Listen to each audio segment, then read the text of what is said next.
তখন রাত 10টা। রাজু দেরি করে অফিস থেকে ফিরছে।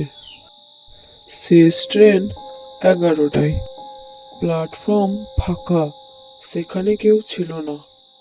সে তাকিয়ে দেখল শুধু এক মহিলা ঘোমটা পরে এক কোণে বসে আছে।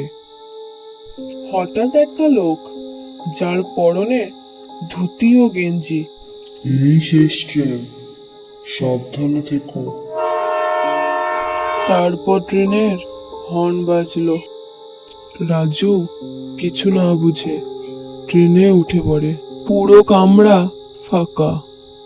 হঠাৎ সে দেখলো সেই ধুতি গেঞ্জি পরা লোকটি ও সেই ঘোমটা পরা মহিলাটি। মহিলাটি বলে ওঠে, তুমি ভুল ট্রেনে উঠেছ, এই ট্রেন বাড়ি যাবে না। রাজু ভয়ে কাতরে উঠল। সে দেখল এ যেন এক ভয়ানক দৃশ্য। তারা বাতাসের সঙ্গে ভেসে বেড়াচ্ছে। তারা অট্ট হাসিতে ফেটে পড়ে। মুহূর্তেই তারা তাদের ভয়ানক রূপে ফিরে আসে। রাজু দৌড়ে পালাতে চাইল, কিন্তু এদিকে ট্রেনের গতি বাড়তেই থাকছে। এই ট্রেন শুধু মৃত্যুর দিকে যায়।